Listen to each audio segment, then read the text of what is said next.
자, 다시 만나게 돼서 반갑습니다. 오늘 요한복음 17강으로 세례 요한의 외침과 그의 투옥된 세례 요한에 대해서 함께 살펴보려고 합니다. 세례 요한이 감옥을 가게 됩니다. 그 이유가 왕에 대한 비판이었습니다. 그의 부도덕함과 그의 악행을 세례 요한은 책망합니다. 실은 세례 요한은요, 요단강에서 모든 백성과 사두개인과 바리새인과 모든 백성들을 책망하듯이 헤롯의 죄에 대하여 책망합니다. 이 책망은 일회성 책망이 아니라 지속 반복적이었던 책망이었습니다.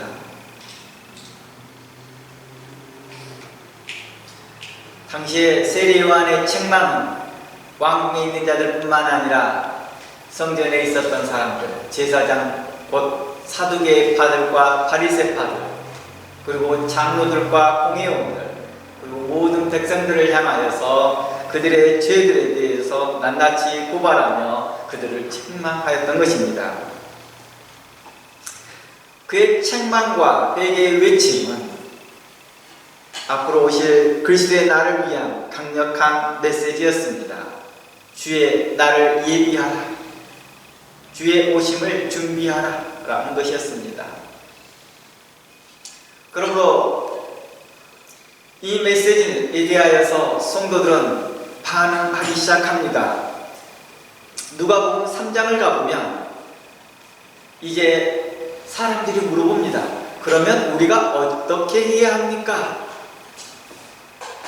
세례 요한은 그들의 죄에 대해서 이야기하며 그들로 어떻게 살아가는 것이 성도의 합당한 태도인지, 또 어떻게 살아가는 것이 주의 날을 예비하는 자의 태도인지를 말해 주었습니다. 이 말을 듣고 백성들은 그대로 행했는지 안 했는지는 잘 모르지만, 여하튼 세례 요한은 그들의 죄를 지적하고 그들이 어떤 길을 선택해야 되며 어느 길을 가야 할지를 분명한 어조로 말해 주었습니다. 그 말해 주고 난 이후에 앞으로의 그 선택은 백성들과 듣는 자들의 몫이었습니다.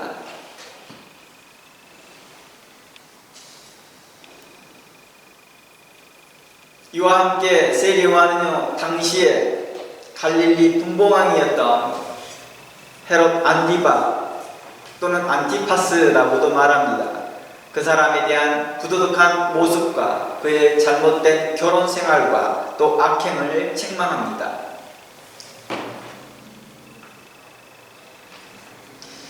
여러분들 지도를 보시면 아시겠지만, 여러분들 카톡에다 제가 지도를 올렸고 여러분들 프린트물에 지도가 있지만, 헤롯에게는 몇 아들이 있었습니다.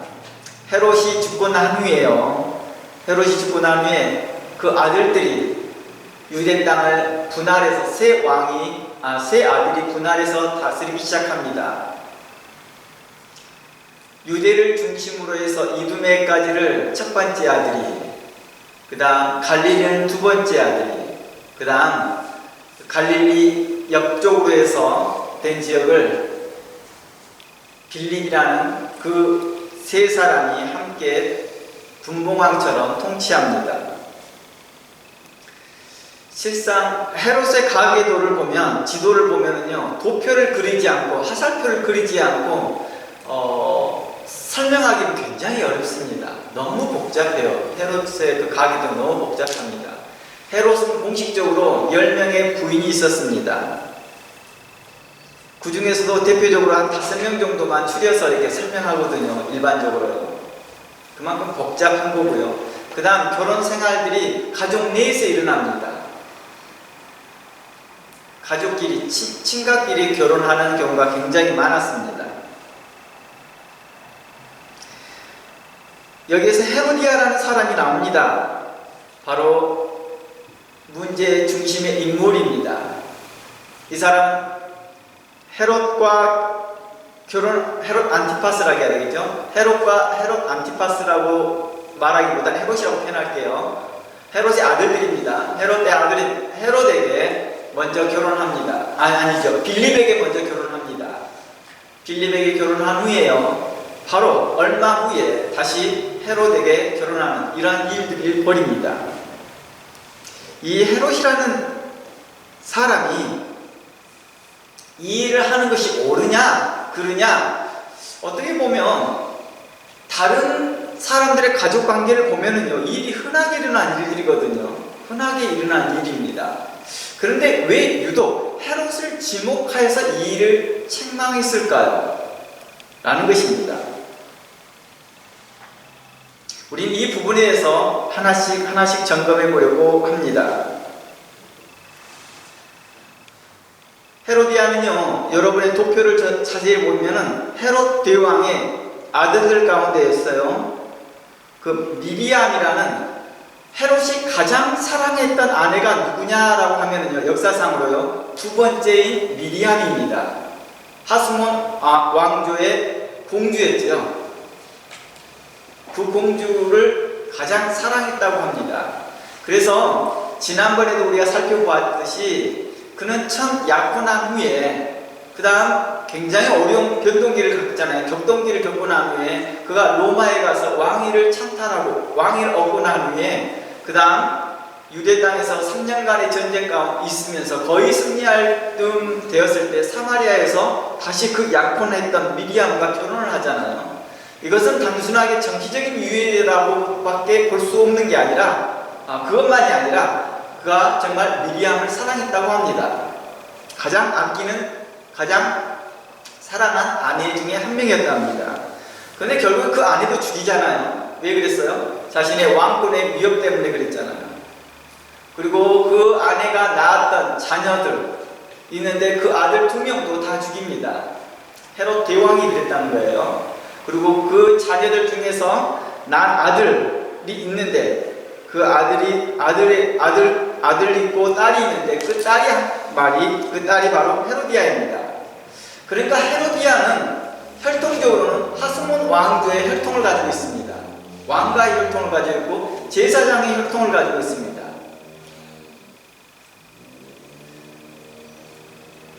사가랴와 엘리사벳을 할 때 그 엘리사벳도 어느 지파 사람이라고 해요? 아론의 지파, 그러니까 대제사장의 집안의 사람이라고 표현하잖아요. 그렇게 기록하고 있잖아요. 이처럼 이 헤로디아도 그런 것입니다. 제사장의 가문이었고 하스몬의 왕가의 사람이었습니다. 그런데 이 헤로디아가 문제의 중심의 인물입니다. 그가 헤롯 빌립 1세의 아내였으나 그가 그 남편을 버리고 남편의 형제이자 자신의 이복 삼촌인 헤롯 안티파스와 재혼하게 되는 것이죠. 이 일을 언급합니다. 세례 요한은 이 일을 언급하면서 그게 잘못되었다라고 말하는 것이죠. 세례 요한의 책망을 들었고 그 책망에 가장 분노한 사람이 헤롯 왕이 아니라, 제가 말한 이 헤롯 왕은 헤롯 안티파스입니다. 헤롯의 아들이죠. 헤롯 안티파스가 분노하기보다 도리어 왕비 헤로디아가 분노하기 시작합니다. 그녀는 자신의 권력과 결혼의 정당성을 뒤흔드는 세례 요한을 눈에 가시처럼 생각하고요, 세례 요한을 죽이려고 작정을 합니다. 그래서 마음에 안가품을 품습니다. 마음에 안가품을 품었다는 것은 언젠가는 꼭 죽여야지라고 하는 마음이지요. 계속해서 그를 증오하는 마음이 있었습니다. 헤롯 안티파스, 즉 제가 이제부터 헤롯 안티파스라고 말하지 않고 헤롯이라고 표현하겠습니다. 헤롯의 아들입니다. 헤롯 안티파스의 역시 자신의 치부를 드러내는 요한이 미웠습니다. 싫었겠죠. 하지만 요한을 의로운 자라 생각했습니다. 또한 의로운 예언자로 따르던 백성들의 민심과 폭동을 두려워했습니다. 그래서 마태복음 14장 5절에 가보면 헤롯이 요한을 죽이려 하되 무리가 그를 선지자로 여김으로 그를 두려워하였다 결국 헤롯은요, 요한을 당장 처형하지 못하고 왕비 헤로디아 때문이라도 헤롯의 입을 막으려고 세례 요한을 격리합니다. 그리고 세례 요한을 사해 동쪽에 위치한 감옥에 가둬버립니다. 마가복음은요, 마가복음 6장을 가보면 세례 요한이 감옥에 간 이유를 좀 더 자세하게 말합니다. 6장 17절 가봅니다. 마가복음 6장 17절이에요. 이곳에 이렇게 말합니다. 전에 헤롯이 자기가 동생 빌립의 아내 헤로디아에게 장가 등고로 이 여자를 위하여 사람을 보내어 요한을 잡아 옥에 가두었으니 라고 말합니다. 이 본문에서 자세히 보면 17절에서요, 헤로디아에게 장가 등고로 이 여자를 위하여 라고 나와 있잖아요. 그러니까 세례 요한이 헤롯이 세례 요한을 잡아든 이유가 헤로디아 때문이었다라는 것을 알 수 있습니다. 즉 헤로디아의 요구에 의해서 세례 요한을 감옥에 투옥했다라고 볼 수 있는 것입니다. 그런 거 있잖아요. 계속해서 아내가 남편에게 이거 해줘 라고 계속 요청한 것입니다. 그러자 결국에는 자신의 권력을 가지고, 남편 헤롯은 자신의 권력을 가지고 세례 요한을 감옥에 투옥시켰던 것입니다. 19절 한번 봐봅니다. 그 헤로디아의 주된 역할이 나옵니다. 19절에는 헤로디아가 요한을 원수로 여겼다라고 기록합니다. 19절에는요. 그러니까 헤로디아는 요한을 향하여 원수로 생각합니다. 자신의 죄가 밝혀지고, 역사서 요세푸스의 말을 하면 헤로디아가 헤롯을 꼬셨다라고 표현하고 있습니다. 이유가 뭐였냐면, 당시에 로마에서는 뭐라고 말을 했냐면, 너희들이 분봉왕으로 있지만, 너희 셋이 분봉왕으로 있지만, 너희들이 잘 다스린다 하면, 너희들 중에 잘 다스린다 하면 유대 전체, 그러니까 이스라엘 전체를 통치하는 유대의 왕이 되게 할 것이다. 헤롯 대왕처럼 라고 말해줍니다.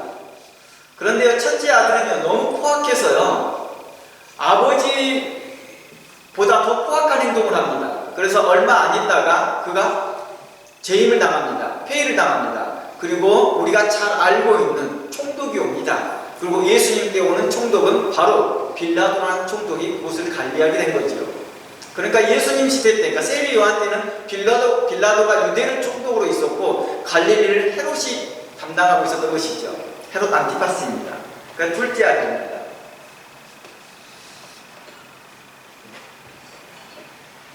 이런 상황에서 헤로디아는요, 좀 더 실질적으로 이 헤롯이 좀 더 실권을 더 있었고 좀 더 유망했던 사람이었거든요. 유대 왕으로 될 만한 사람이었거든요. 그러니까 자신의 권력의 편리에서 편향한 거죠. 그쪽으로 헤롯에게 간 것입니다. 물론 헤로디아가 그렇게 했다 할지라도 또 그 게임에 함께 동참을 했던 헤롯 또한 문제겠죠.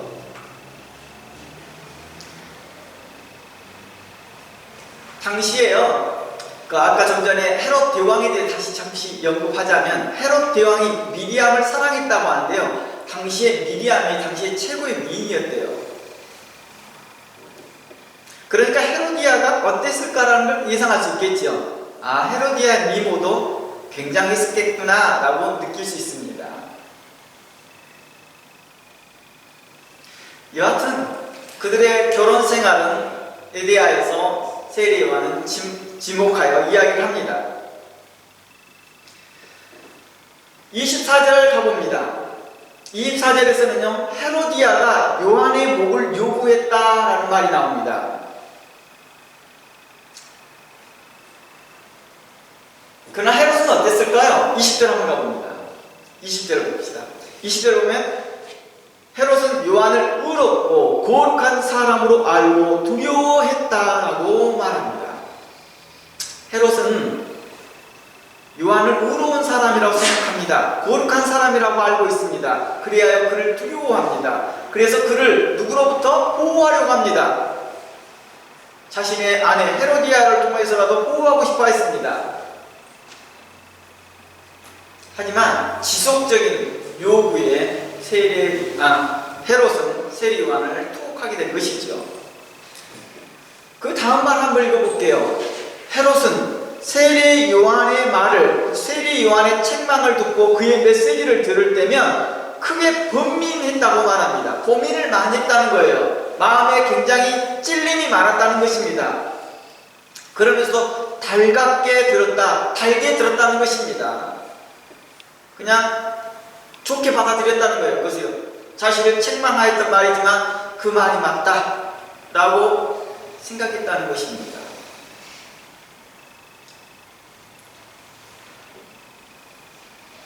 그런데 일이 발생하지요. 마가복음 6장 19절부터 제가 읽어보겠습니다. 헤로디아가 요한을 원수로 여겨 죽이고자 하지 못한 것은, 하지 못한 이유가 헤롯이 막았다는 뜻이잖아요. 그렇죠?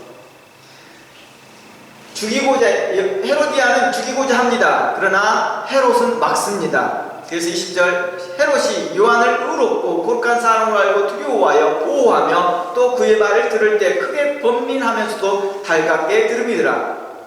21절, 마침 기회가 좋은 날이 왔으니 곧 헤롯이 자기 생일에 대신들과 천부장들과 갈릴리 귀인들로 더불어 잔치합니다.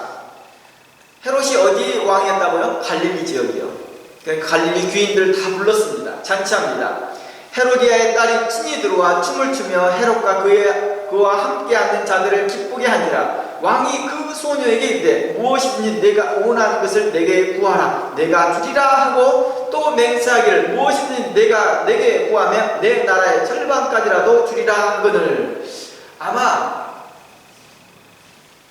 이 헤로디아의 딸도 굉장한 미모를 갖췄을 것이며 그의 춤 실력이나 이런 것들도 탁월했나 봅니다. 너무 마음이 기쁜 거죠.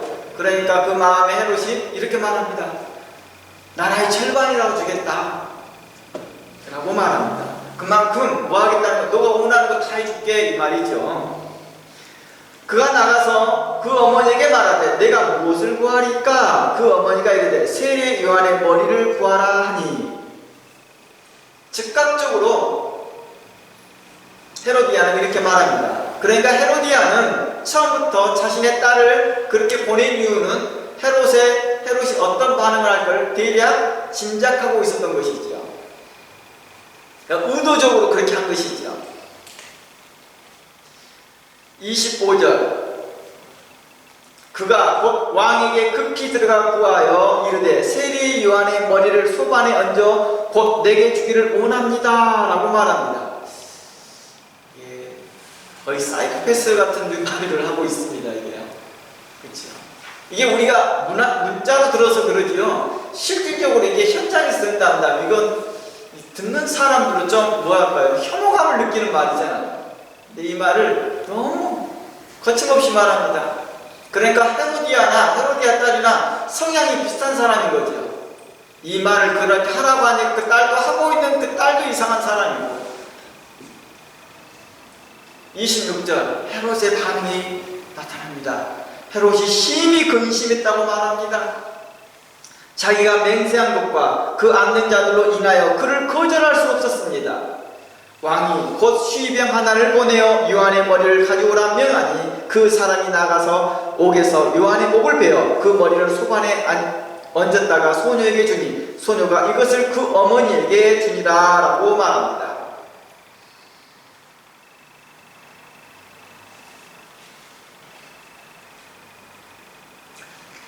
결국 세례 요한은요, 그 감옥에서 참수당하게 됩니다. 우리는 이걸 순교라고 말하기도 합니다.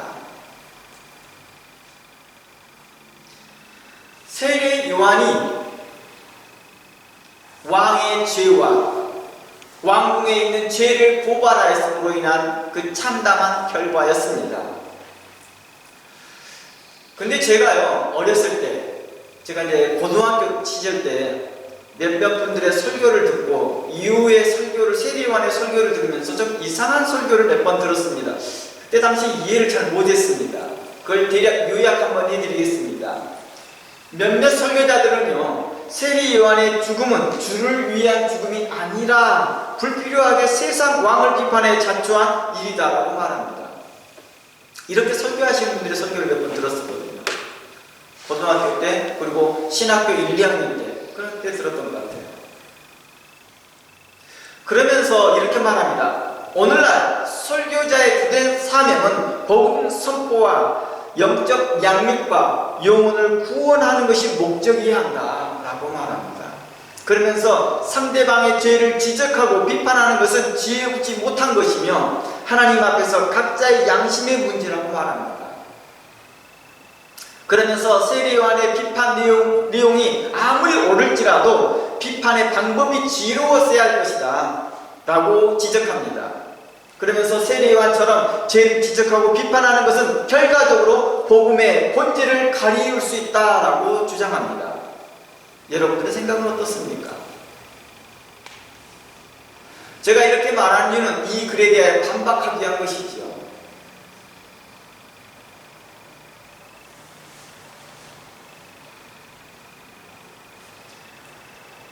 그러나 이는 헤롯을 심히 오해한 것입니다.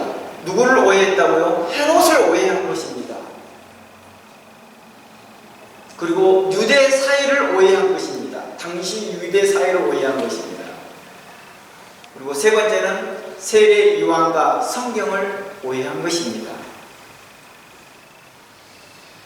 제일 먼저 헤롯을 오해했다는 말에서 시작해봅니다. 헤롯 안티파스. 헤롯 안티파스는 누구일까요? 유대인입니다.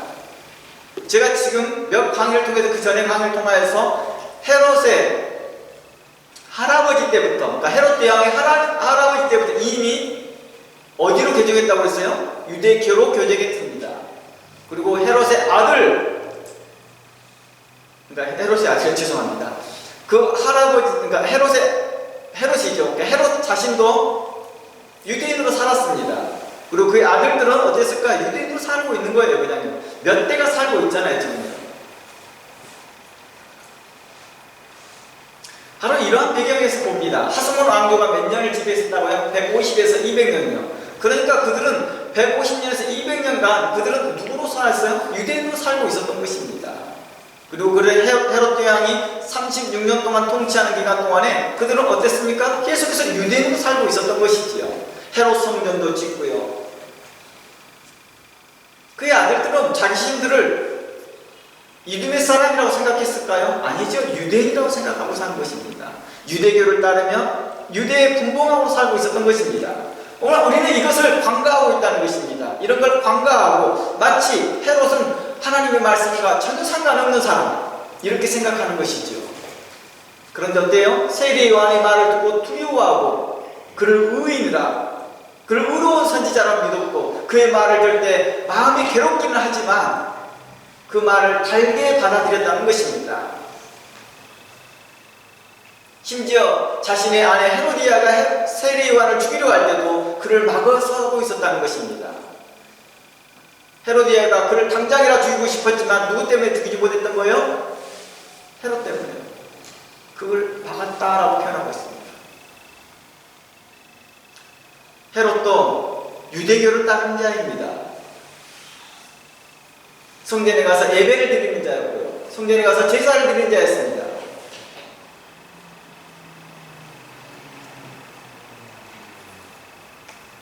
세례 요한의 태도는요, 과거 다윗 왕에 대하여 책망했던 나단과 같이 그는 책망한 것입니다.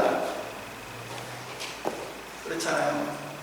그 누구도 나단 선지자가 다윗을 책망한 것에 대해서 잘못됐다고 아무도 말하지 않습니다. 그렇잖아요. 다윗이 간음을 행합니다.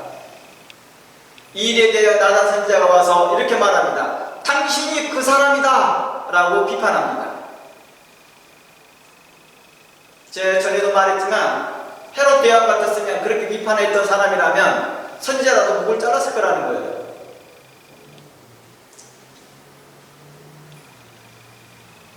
세례요한은요 당연한 말들을 한 것입니다. 또 당시에 구약 선지자들은 왕들과 제사장들과 백성들의 지도자들을 향하여서 그들의 죄악을 무섭게 비판했던 엘리야 같은 사람이었습니다. 왕이 바알 숭배를 하고 있고 나봇의 포도원을 강탈하는 등 극심한 악을 행하였을 때 엘리야는 그들의 죄악을 책망합니다. 아합이 나봇이라는 그 평범한 사람의 포도원을 강탈합니다. 이 일에 대해서 엘리야는 책망합니다.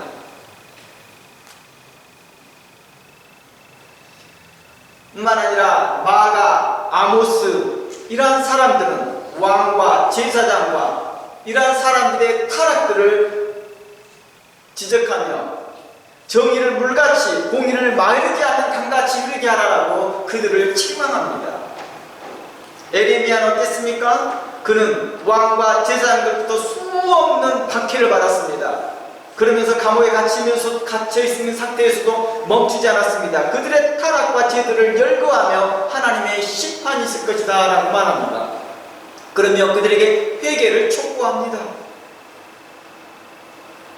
왕이나 제사장이라는 지위가 그들을 하나님의 심판에서 면제해주지 않는다는 사실들을 에레미야는 계속해서 말하고 있었다는 것입니다.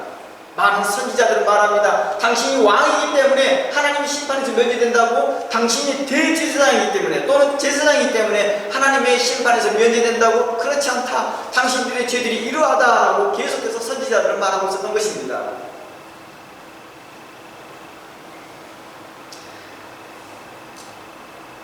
그들의 비판은 자신들이 그 자리를 한 자리를 차지하고자 한 것이 아니었습니다. 오늘날 그 정치인들 그러잖아요. 상대방의 문제를 지적을 하는 이유가 자신이 그 자리를 앉고자 하는 거잖아요. 이런 정치적 계산이 아니었다는 것입니다. 죄로부터 그들이 돌이키기를 바라였고 하나님께로 돌아오게 하는 것을 목적이었다는 것입니다. 오늘날 교회에 분쟁이 있을 때 봐보세요. 두 목사님이 서로 싸우는 이유가 뭐예요? 자신들이 그 자리에 담임 목사하려고 그러잖아요. 제가 교회에서 교회 분쟁과 다툼이 있을 때마다 자주 제가 그 일들에 대해서 상담하고 카운슬링하면서 하는 말들이 있거든요. 내려놓으십시오. 하나님이 일하시도록. 근데 포기하지 못합니다. 자신이 꼭 그 자리에 담임이 해야지만이 하나님의 나라가 설 거라고 굳게 믿고 있더라는 거예요. 하나님이 일하시도록 내려놓을 수 있는 다윗과 같은 마음을 가지라고 말을 하여도 갖지 못합니다. 권력과 거기에 따르는 많은 어떤 것들이 있겠지요. 그것들을 포기하지 못합니다.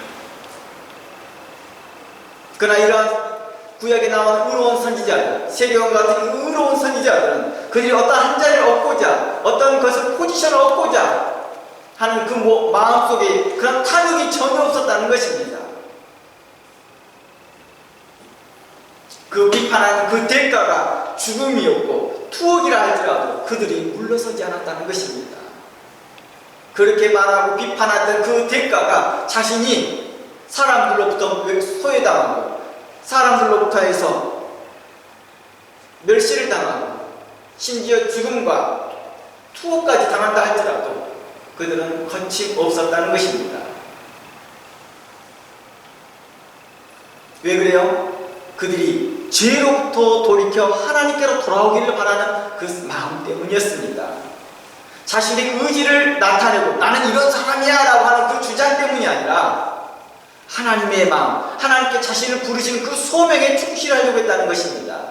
왜 자신을 하나님께서 나를 선지자로 세워서 이 자리에 오게 했는지를 대한 그 소명의식에 의해서 한 거라는 것입니다. 세례 요한의 외침은 이러한 맥락에서 자신의 소명의식에 충실한 것입니다. 세례 요한은 어떤 소명의식을 받았습니까? 소명을 받았습니까? 바로 주의 길을 예비하는 것입니다. 높아져 있는 것, 낮아져 있는 것을 다 평탄케 해주는 것입니다. 그들에 대해서 회개하라, 천국이 왔다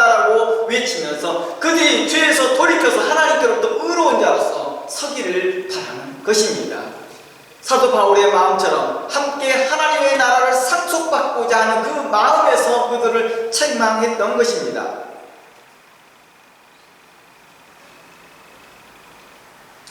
관계 중심의 목회를 하려면 할 수가 없겠지요. 많은 사람들을 책망하고 그 죄를 들이킬 때요, 그 사람의 관계는 어떨까요? 넓어질까요? 아니죠. 점점점 좁아지죠. 점점점 좁아져요. 외로워지죠. 누구도 그 사람하고 가까이 하려고 하지 않지요.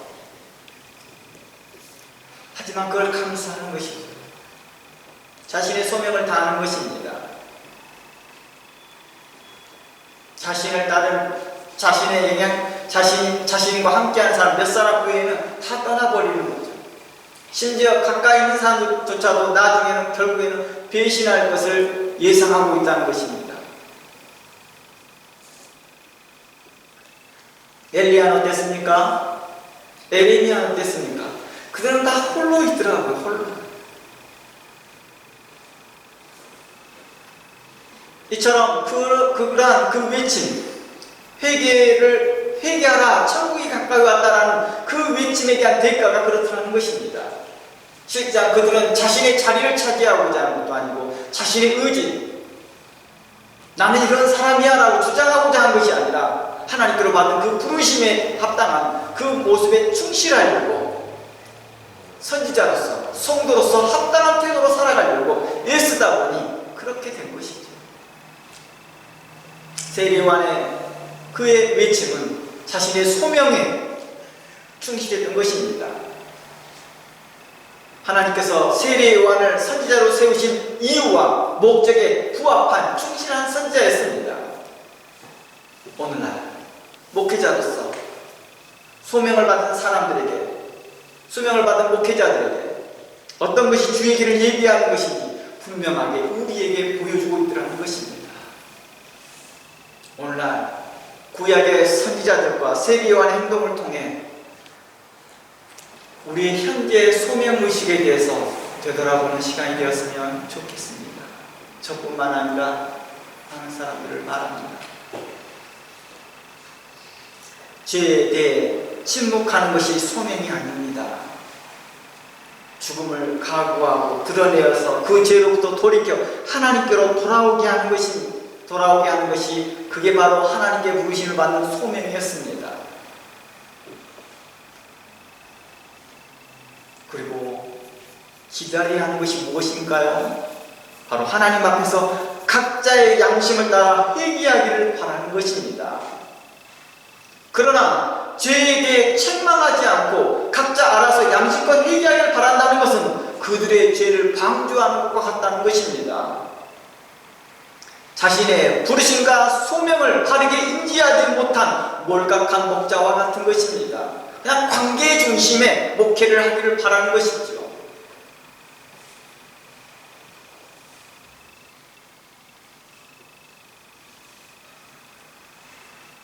세례요한을 옥에 가두고 죽인 헤롯 안티파스가 왜 악한지를 성경은 또한 말합니다.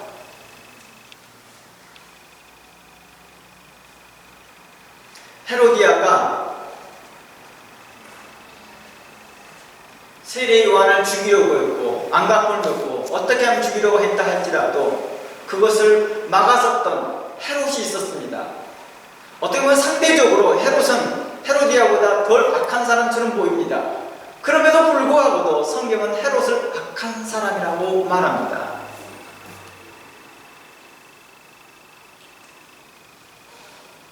왜 그렇게 말할까요? 누가복음서에서는요, 헤롯이 저지른 악행 중에서 가장 악한 죄를 세례요한을 체포한 죄라고 말합니다. 한번 누가복음 3장 19절 한번 봅니다. 누가복음 3장 19절입니다.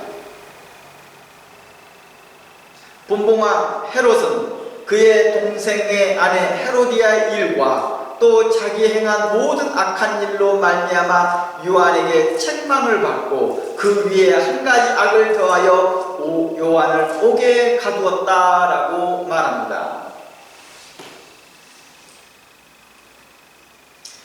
옥에 가둔 일을 악한 일이라고 말합니다. 자, 세례 요한이 책망했던 내용들을 한번 들어봅니다. 세례 요한이 책망한 것은 헤로디아와 결혼한 문제를 책망합니다. 이뿐만이 했나요? 아니었습니다. 헤롯이 행한 모든 악한 일을 책망합니다. 그러니까 헤롯에 대하여서 다양한 말들을 책망했던 것이죠. 이러한 말들을 들을 때 헤롯은 어땠다고? 마음이 번민을 있었다는 것입니다. 고민을 했다는 것입니다. 갈등을 했다는 것입니다. 그러면서도 세례 요한에서 안가쁨을 갖는 것이 아니라 그를 의로운 자라, 의로운 선자로 믿었던 것입니다. 그리고 그의 메시지를 달갑게 들었다는 것입니다. 그러나 헤로디아는 그 말을 들을 때마다 분노가 치밀어 올랐고 어떻게 하든지 세례 요한을 죽여야겠다. 지만 잘난 체하고 있네. 나도 제사장의 손녀야. 나도 제사장 가문의 사람이야. 세례 요한도 제사장 사람이라는 거 아시죠? 사가랴가 제사장이잖아요. 제사장 사람이에요. 제사장. 하지만 헤로디아는 어땠을까요?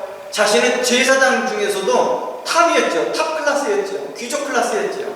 왕가 클래스였죠. 하스몬 왕가의 클래스였잖아요. 난 족보가 달라. 너희들 수준에 일반 제사장이 아니야. 나는 대제사장 그룹이야. 귀족 그룹이라고 이런 말이죠.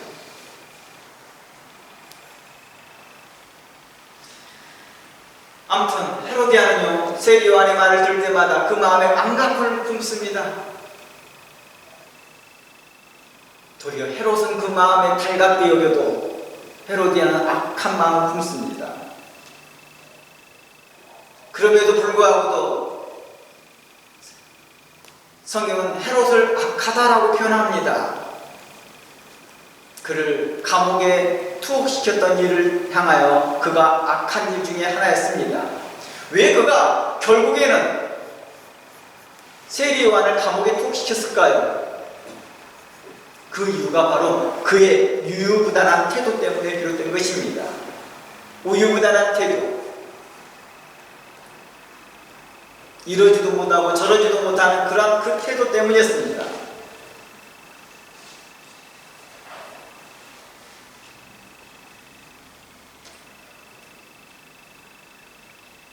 마가복음서 6장 19절에 보면 다시 돌아갑니다. 마가복음서를 다시 가보면 6장 19절에 보면 헤롯이 요한을 보호하려는 태도에 주목해 보면요 사용된 시제가 미완료입니다. 이렇게 나오잖아요. 두려워하여 보호하며 라고 했잖아요. 20절에 의롭고 거룩한 사람으로 알고 두려워하여 그를 보호하려고 했다고 합니다. 이 보호하려고 했다라는 이 단어를 보면 이 시제가 미완료입니다. 미완료라는 말은 지속적으로 보호했다라는 것입니다. 반대말로 지속적으로 헤로디아가 간청했다라는 뜻이죠. 계속 요구했다는 것입니다. 그러나 그걸 지속적으로 뭐예요? 보호하려고 했다는 것입니다. 요한의 신변을 보호해왔다는 것입니다.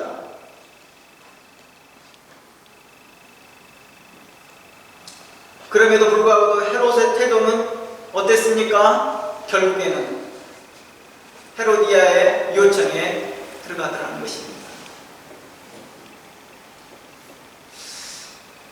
좀 남편의 말을 좀 들었으면 좋았을 뻔했을 텐데 결국에는 자신의 고집과 자신의 분노를 억누르지 못하고 자신의 안가품을 해결하지 못하고 결국에는 의로운 자를 죽이는데 선봉장이 되더라는 것입니다.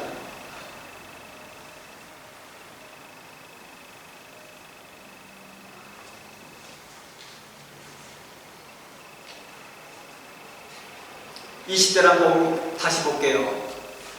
헤롯은요 세례 요한의 말을 달게 들었다라고 말합니다. 그의 말을 맞다라고 인정하면서도 이러지도 저러지도 못하는 우유부단한 그런 태도 통하여 그는 세례 요한을 감옥에 투옥시킵니다. 자신에게 주어진 그 권력을 잘못 사용한 죄악이 되겠지요. 자신의 권력을 의인을 잡아들이는데 쓰고 있더라는 것입니다. 자신이 가지고 있는 왕권을 가지고 헤로디아를 어떻게 해야 될까요? 금지령을 시켜야 되겠죠. 왕비를 폐위도 시킬 수도 있고 왕의 명으로 왕비의 말을 금하게 할 수도 있을 텐데도 그 말을 끝까지 듣고 있더라는 것입니다. 이런 우유부단한 태도는 빌라도의 모습에도 나타납니다. 우리가 사도신경을 하게 되면 빌라도에게 고난을 받으사라는 고백을 하잖아요. 여기서 빌라도에게 고난을 받으사라고 하는 말은 실제로 고난을 누구에게 더 많이 받았어요? 대제사장과 장로들에게 많이 받았잖아요. 그런데 왜 그렇게 말했을까요? 대표 단수격인 거예요. 대표적인 묘사를 해준 것입니다. 당시 빌라도는 어떻습니까? 당시 유대 종교 지도자들이 예수를 고발하려고 했습니다. 장로들과 대제사장과 사두개인들과 바리새인들이 함께 모여서 예수를 고발했습니다. 사형 집행권은 로마 총독인 빌라도에게 있었습니다. 빌라도는 예수님을요 대해서 신문해 봅니다. 그러나 그의 죄를 찾지 못합니다. 예수님에게 죄를 찾지 못합니다. 그럼에도 불구하고도 밀란을 두려워하여 자신의 정치적 입지를 생각하면서 예수를 십자가에 못 박혀주도록 넘겨줘 버립니다. 요한복음 19장 11절 가봅니다. 요한복음 19장 11절에 보면 예수님께서 빌라도에게 이런 말을 합니다. 내가 너희 죄를 도저히 못 찾겠다 할 때 예수님께서 빌라도에게 이렇게 말합니다. 예수께서 대답하시되 위에서 주지 아니하면 나를 회할 권세가 없도다. 이 말의 맥락이 뭐예요? 여기에서 찾아보면 권세가 하나님께서 왔다는 것입니다. 헤롯도 가지고 있는 권세가 어디로 왔었어요? 하나님께로부터 왔습니다. 그 권세를 잘 사용하라고 하나님께서 주셨는데 그 권세를 잘 사용하지 못하는 것이죠. 빌라도에도 마찬가지죠. 너가 여기 총독으로 온 거 하나님의 뜻이야. 이렇게 말하고 있는 것입니다. 그런데 이렇게 말합니다. 그러므로 내게 넘겨준 자의 죄는 더 크니라 라고 말합니다.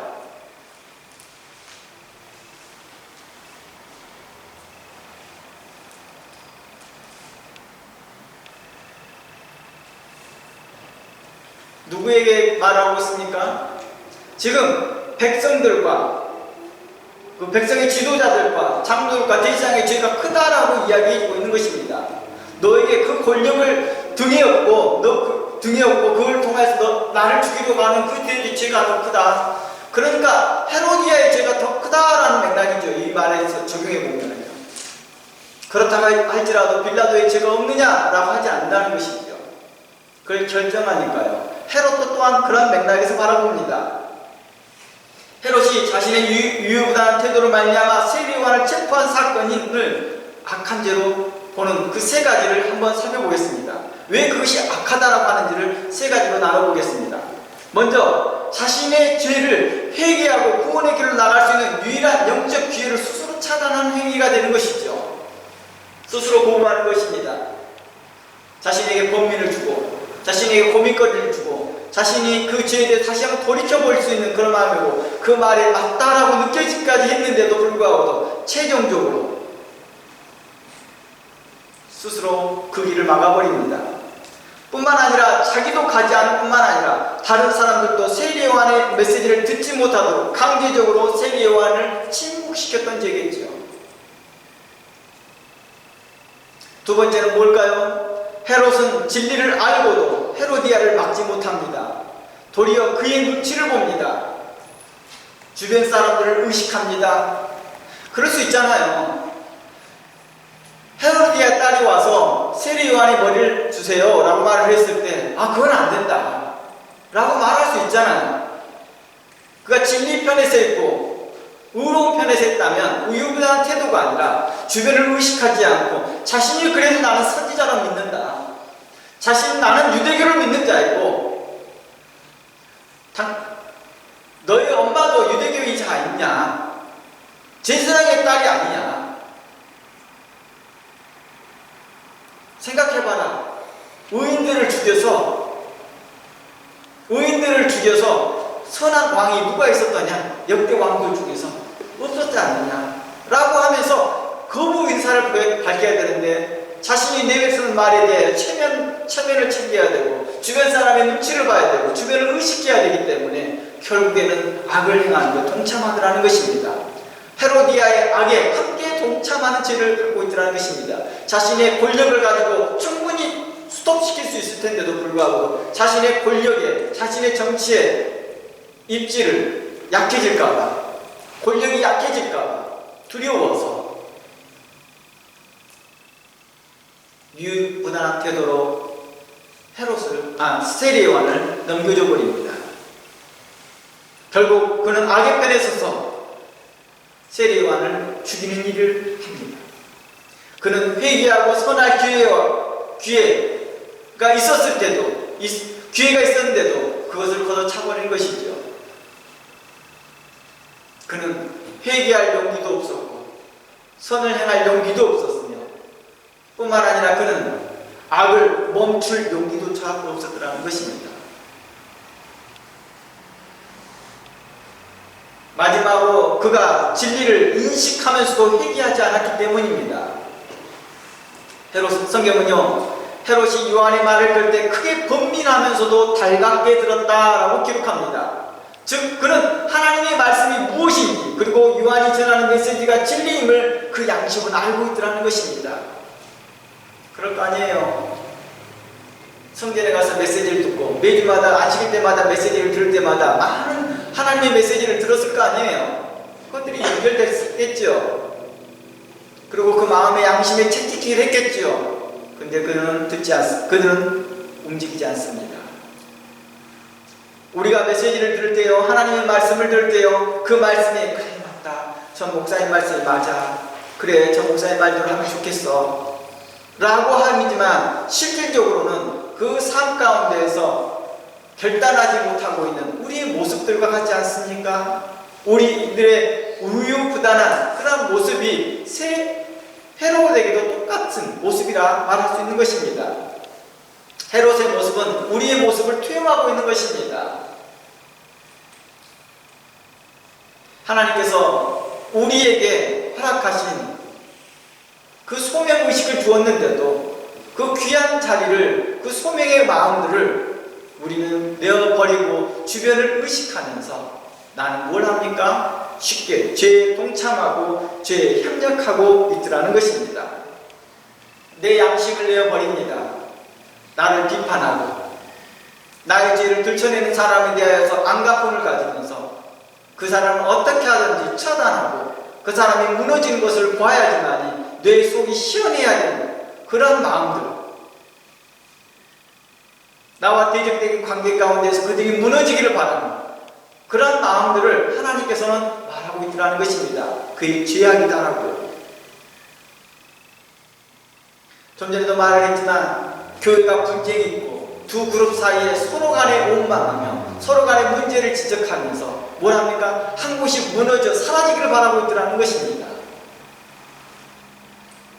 그리스도의 나라, 하나님의 나라에 함께 가야 될 동반자로서의 생각하지 않고 어떻게 하든 그가 철저하게 망가지기를 바라고 있더라는 것입니다. 또 하나 헤롯처럼 그렇게 되는 것에 함께 동참하고 있더라는 것입니다. 우로운 말로 그러지 맙시다, 하지 맙시다 라고 하지 못하고 그냥 멀리서 저 사람은 그거 아닌데 하고 그냥 뒤에서만 자신의 안전한 위치만 차지하고 있더라는 것입니다. 이 편도 들지도 않고 저 편도 들지도 않고 그냥 가만히 있는 관망만 하고 있더라는 거예요. 그렇게 관망만 하고 있던 그런 사람들에 대하여서도 죄 없다 하지 않더라는 것입니다. 진리를 알면서도 무엇이 옳은지를 알면서도 자신의 입장에 맞춰서 방치하고 방임하고 이러한 모습들을 죄라고 말하고 있더라는 것입니다. 헤롯은요, 진리를 알면서도 그 진리를 감옥에 가둔 것입니다. 알지 못하는 죄는요, 알지 못하는 죄보다 훨씬 더 무거운 것이 바로 알고도 행한 죄라는 것입니다.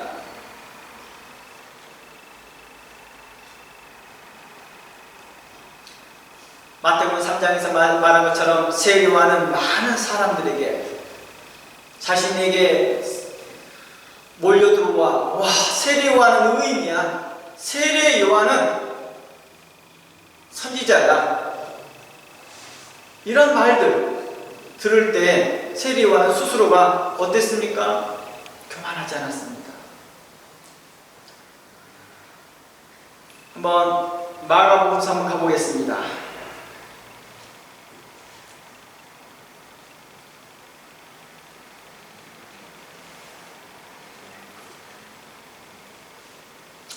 죄송합니다. 제가 마가복음서 6장인가요? 네, 성경 바라보지 않고 바로 찾아가면 제가 얼른 어디있는지 못 찾겠네요. 마가복음서에 보면 세례 요한이 뒤에서 이렇게 말합니다. 헤롯이 이렇게 말합니다. 내가 전에 죽였다 세례 요한이 부활했다라고 생각합니다. 세례 요한에 대해서 이만큼 예수 그리스도께서 일을 하실 때, 사역이 일어나고 병고침이 일어나고 귀신이 이어 쫓아나갈 때 헤롯은 곧바로 생각합니다. 와, 내가 죽였던 세례 요한이 부활한 건가? 그만큼 세례 요한은 굉장한 사람이었습니다. 헤롯은 그렇게 인지하고 있었던 사람이었겠죠. 그런 세례 요한은요, 자신을 그리스도다, 자신만이 참된 길이다라고 말하지 아니하고 세례 요한은 자신의 소명을 다하면서 백성들과 죄인들, 왕궁에 있는 자들과 성전에 있는 자들을 책망하였던 것입니다. 이렇게 말합니다. 세례에 베푸는 것을 보고 이르되, 마태복음 3장입니다. 7절, 독사의 자식들아 누가 너희를 가르쳐 임박한 진노를 피하느냐. 여기서 독사의 자식들아 라는 말을 들었던 바리새인과 사두개인들은 어땠을까요? 이곳에 사두개인은 누구라고요? 귀족 제사장들이에요. 귀족 제사장들. 특히 대제사장 그룹으로 많이 만들어져 있는 거죠. 이게 우리가 글로 들어서 그렇지 실적으로 이게 내게 개인적으로 누가 나한테 이 말을 했다고 생각해 보세요. 나는 나름 잘하고 있다고 생각하고 나는 성전에서 잘 섬기고 있다고 생각하고 나는 지금 현재 세례 요한은 의인으로 생각하고 왔어요. 의인으로 생각하고 왔고 세례 요한에게 나와서 내가 세례도 받고 싶어서 왔는데 백성들을 생각해보고 백성들을 보니까 백성들도 다 세례 요한을 좋게 생각하고 세례 요한을 의인으로 생각하고 있으니까 자신도 와서 세례를 받고 싶어 했던 거예요. 근데 그런 사람들에게 이 독사의 자식들이라고 했다는 겁니다. 이게 마음이 좋을까요?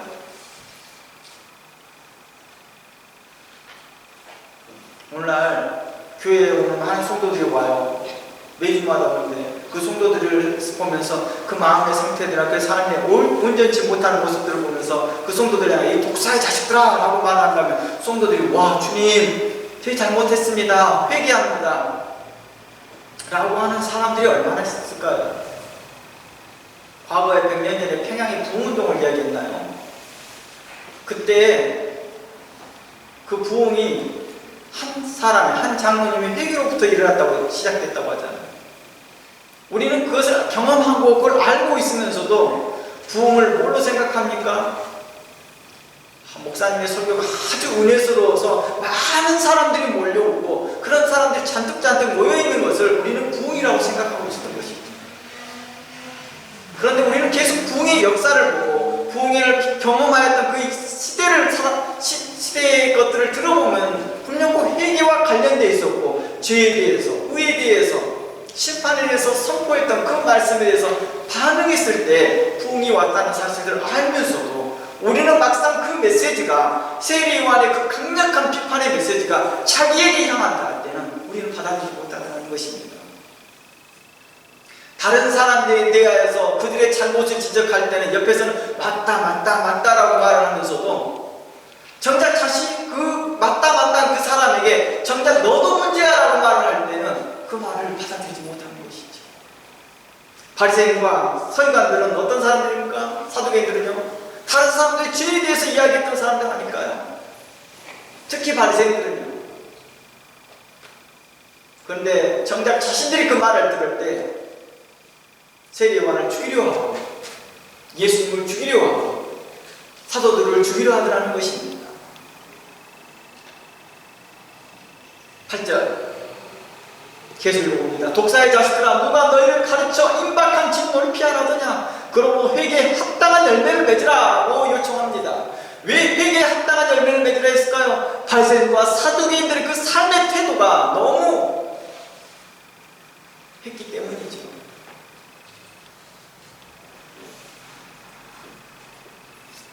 아마 사두개인과 바리새인들의 내용들은 좀 더 다음 시간에 나누겠지만, 그들이 계속해서 권력에 취해 있고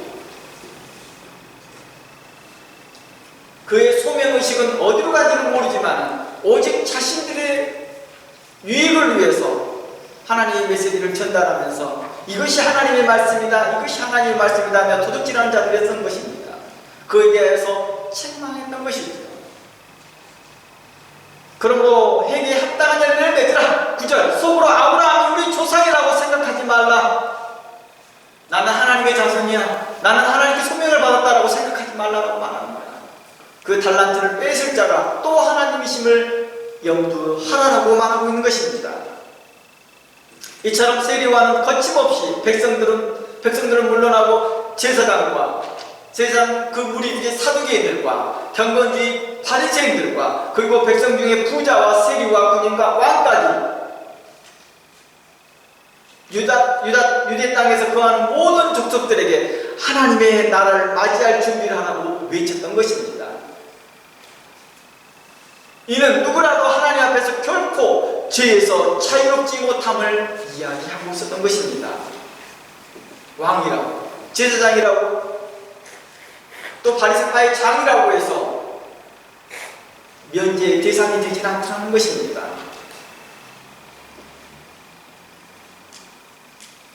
당시에 유대 사회는 바로 이러한 맥락을 가지고 있었던 것입니다. 오늘날에 어떻습니까? 오늘 목회자들이 오늘 대통령에 대해서 문제를 지적하고 비판하면 그건 하지 말아야 되는데, 우리는 이 부분에서 두 가지 생각을 해보는 것이죠. 세례 요한의 때와 지금 현재 시대가 같은 시대인가? 같은 상황인가?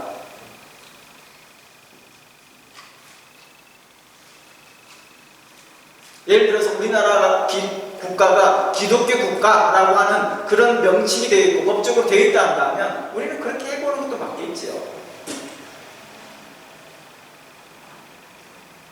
그런데 그런 맥락이 있지 않은 상황에서 우리는 자칫 불필요하게 정치에 개입하고 정치에 가입하여서 정치적 발언을 하는 목회자가 되지 않기를 바라는 마음에서 이 일을 금하는 것이죠. 그러나 우리는 목회자들에 대해서 먼저 살펴보자는 것입니다. 대통령을 비판하기 전에, 정치인들을 비판하기 전에 먼저 가장 가까이 있는 같은 목회자들끼리 함께 있는 총회장이나 노회장이나 함께 있는 목회자들에게조차도 비판하지 못하면서 정치적으로 발언을 하면서 자신이 정치적 이슈를 얻으면서 인기몰이를 하고 있는 그런 모습은 취해야 되겠죠. 가장 가까이 있는 성도들에게조차도 하나님의 거룩한 죄에 대해서 거룩한 말씀을 선포하지 못하고 의의 말씀을 선포하지 못하고 함께 동료했던 목회자들의 그 잘못된 모습들, 관행들을 보면서도 침묵하고 있는 자기 자신을 부끄러워하는 것이 아니라 그걸 당연하게 생각하면서도 자신과 전혀 상관없는 많이 있는 이야기들을 꺼내면서 정치는 어떻고 어쩌고 저쩌고 이야기를 하고 있는 그런 모습이 너무너무 한심스럽더라는 것입니다. 마치 자신들이 세례 요한처럼 외치나 인기몰이를 하려고 하는 그런 모습으로밖에 안 보이더라는 것입니다. 성경을 오해한 것이고 세례 요한을 오해한 것이고 유대 사회를 오해한 것이고 헤롯을 오해한 것이겠죠.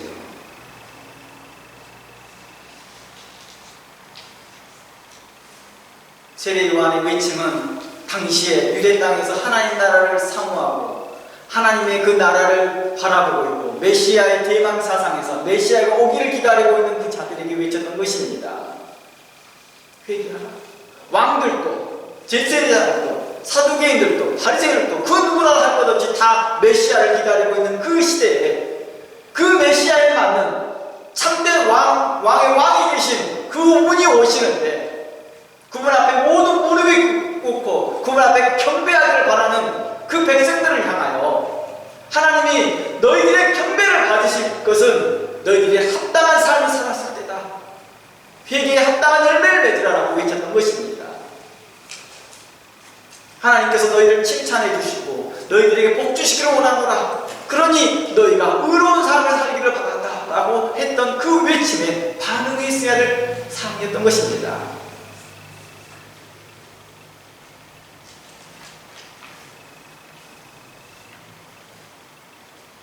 하나님 나라를 맞이할 준비하라라고 외쳤습니다. 이는 그 누구라도 하나님 앞에서 결코 죄에서 자유롭지 못할 뿐만 아니라 하나님 나라에 들어가려면 그 죄에서부터 해결되어야 한다는 것을 이야기하고 있었습니다.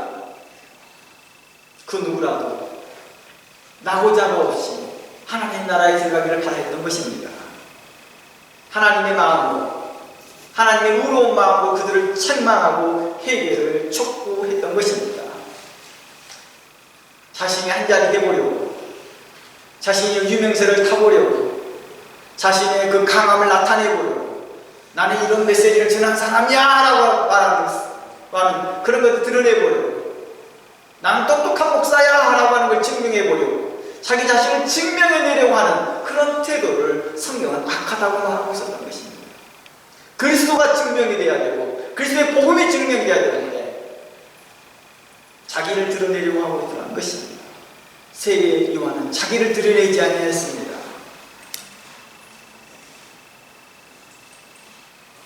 세례 요한은 오늘날의 거짓 제자들과 같이 결코 권세를 대항하며 세례를 모으거나 항전하지도 않았습니다. 나 감옥에 있으니까 나를 빨리 빼달라고 굳이 운동하라고 그러고도 요청하지도 않았습니다. 그는 정치적으로 아무런 죄가 없이 감옥에 있었지만 그곳에서 오직 그리스도를 증거했다는 것입니다. 마치 사도 바울과 같이 그 사도 바울이 감옥에 감금된 상태에서도 그리스도의 복음을 전하고 성도들을 염려하고 성도들을 위하여 기도하고 성도들의 복음을 증거했던 것들처럼 세례 요한도 또한 그랬습니다. 사도 바울이 있었던 옥중 서신들을 보면 그 옥중 서신에서 이런 말을 합니다. 성도들을 바르게 하고 의로 교육하고 하나님의 사람으로 올바로 사십시오라고 계속 촉구하고 있습니다. 그 편지 가운데 단 하나도 자신을 부명하라는 내용이 단 한마디도 없습니다. 행여 그렇게 하려고 했던 자들에게 이렇게 말합니다. 모든 권세에 복종하십시오.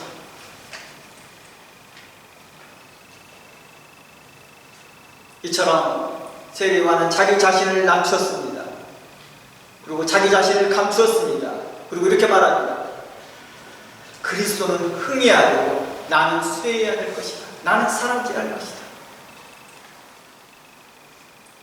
그는 감옥에서 이렇게 불면고 말합니다. 제자들에게 내가 여러 번 말하지 않았느냐?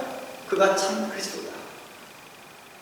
나는 쇠해야 될 것이며 오직 우리 그리스도만이 흥해야 될 것이며 더 널리 전해야 될 것이다 라고 말하는 것입니다. 오늘날 참된 그리스도인으로서 어떻게 살아야 할지 그리스도 안에서 세례 요한과 사도들과 구약의 선지자들처럼